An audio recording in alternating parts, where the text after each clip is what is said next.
Hello friends, मैं देवेन आर्य और आज के वीडियो में हम बात करने वाले हैं कक्षा 10वीं के अंग्रेजी के वार्षिक पेपर के सॉल्यूशन के बारे में 2026 के। तो मेरे साथ बने रहिएगा, पूरे पेपर का सॉल्यूशन मैं आपको बताने वाला हूं। तो देखिए, पहला जो क्वेश्चन आया था, पहला क्वेश्चन था सेक्शन ए में अनसीन पैसेज, जो कि 5 नंबर का था। इसमें अनसीन पैसेज को पढ़ने के बाद आपको इसका आंसर देना था, जो कि सम्राट अशोक के बारे में था कि उन्होंने किस प्रकार से वृक्षारोपण करवाया था। ठीक है, तो हम फटाफट देख लेते हैं यहाँ पर सही आंसर कि हूँ आज अशोका। तो an Indian monarch where did emperor Ashoka plant the shady tree. तो सी इसका उत्तर है, on the roads and public places. तीसरा क्वेश्चन था इसी में कि the Mughals planted the magnificent avenue of chinar in Kashmir. Give the synonym of the word handy. Handy का अर्थ होता है बहुत आसान, तो ईजी टू डू। और पांचवा question, write the noun form of the word construct. Construct की नाउन फॉर्म होती है कंस्ट्रक्शन। ठीक है, चलिए क्वेश्चन सेकंड देख लेते हैं। इस क्वेश्चन में मैं आपको बताता हूँ अभी। तो देखते हैं हम सेकंड क्वेश्चन का क्या आंसर हो सकता है कि शिष्टाचार के ऊपर जो है पूरा आपका ये पैसेज बना हुआ है। मॉडर्न एटिकेट इनके शिष्टाचार के ऊपर है ना। तो पहला question, what is the first requirement of good etiquette. तो इसका सही आंसर आएगा प्लेजिंग पर्सनालिटी।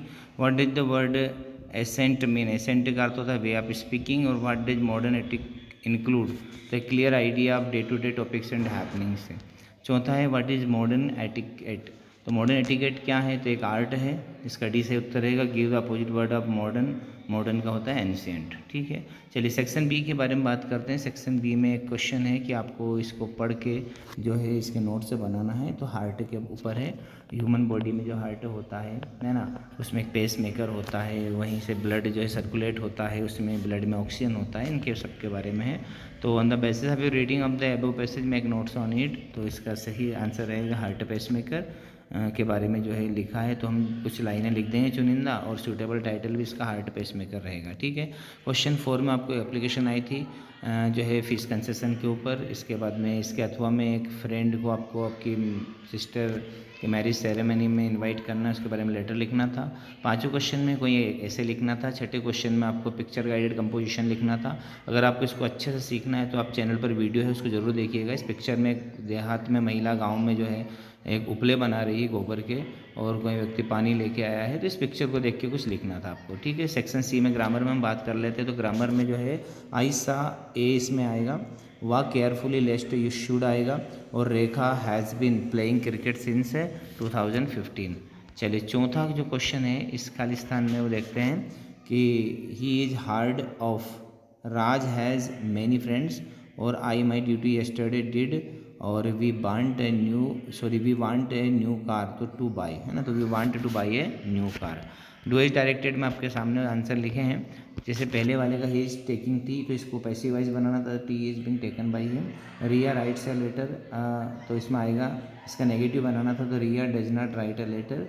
थर्ड है we eat food we may live, इसको सो दैट से जोड़ना था, तो we eat food so that we may live. और इसके बाद में जो है चौथा क्वेश्चन आपका आता है, सीमा गेव मी ए पेन, इसको आपको बनाना था प्रेजेंट इंडेफिनिट टेंस में। तो Seema gives me a pen. Bhanu is so poor that he can not buy a pen, इसमें आपको टू का इस्तेमाल करना था। तो Bhanu is too poor to buy a pen. और छठे क्वेश्चन में आपको रीअरेंज करना था, they are playing football in the playground. और सातवें में आपको इसको करेक्ट करना था, तो इसमें साइन में सिर्फ एस लगाना है, the moon shines brightly in the sky. चलिए हम बात कर ले सेक्शन डी जो टेक्स्ट बुक में से आया है। Lencho wrote a letter to God. What was the name of Anne Frank's diary Kitty. और where did Rajveer and Pranjal study Delhi. Where is Coorg situated Karnataka. और चलिए 10वें क्वेश्चन में जो लेंचो वाले लेसन आया है, where was Lencho's house situated on the crest of a low hill. Which crop did he sow in the field corn. From which lesson has this extract been taken a letter to God. चलिए B में आपको एक poem में से extract आया था। तो ये पोइम की जो लाइन है वो कौन से कवि ने लिखी इस कविता को, तो कैरोलिन वेल्स। और what colour in the Asian Lions skin, तो टाउनी। और right the opposite word of large small. और बाकी के 11वें और 12वें क्वेश्चन में आपको जो है ये सारे आपके जो है टेक्स्ट बुक में से क्वेश्चन आए थे, बहुत ही इजी आए थे, पेपर बहुत इजी था। इसी प्रकार के पेपर के सॉल्यूशन के लिए आप चैनल को सब्सक्राइब करें। वीडियो अच्छा लगा हो तो लाइक ज़रूर करें। Thank you.